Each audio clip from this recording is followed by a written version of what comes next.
In the 2023 session, Senate Bill 540, which was carried by Senator Daniel Zolnikov out of Billings, adjusted how commerce spends our lodging facility use tax, which is more commonly known as the bed tax, and asked us to really focus on rural and undervisited Montana and how we could develop tourism in those areas and maybe help alleviate some of the tourism from our overvisited areas around Glacier and Yellowstone National Park.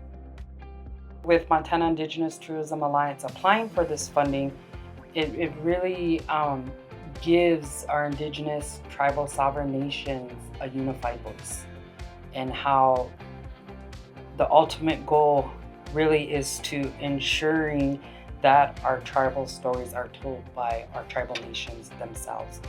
The pilot communities came to be a focus for us for rural communities as an opportunity for them to have a large-scale financial investment into their community to help grow tourism assets, so a hotel or building out parks or trail systems, and a way for them to showcase their community and help to grow visitation in their area. Our state is really home to 12 tribal sovereign nations, with their own distinct language, their own land base, other than Little Shell, and their own distinct traditions and their own history. So I think our project under the pilot tourism grant is unique because we're a collective and we're inclusive of all our tribal nations of the state.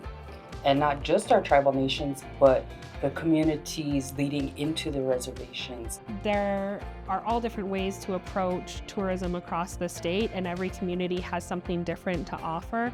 I think it's helped us to look at all of our other programs and even our tourism marketing to see how we can benefit those small communities that do have kind of a niche within tourism that we maybe weren't aware of until they applied and were awarded this grant. With this pilot tourism grant, it's just multifaceted. We want to really reclaim our narrative and tell it on our own terms and through our own communities' voices. Like I stated before, that there are 12 distinct tribal nations within this state, and we want to capture each tribal nation's viewpoint, one, and then two, really stimulate the economies through tourism. A lot of our reservations don't have tourism departments. So this pilot program will also help them build potentially tourism departments within their tribal nations there as well. Tourism offers a pathway to show the beauty of our communities, to show the beauty of our culture, the beauty of our land. And it's not just one small component. It's we have this opportunity through this grant to build the infrastructure for this ecosystem, this visitor ecosystem.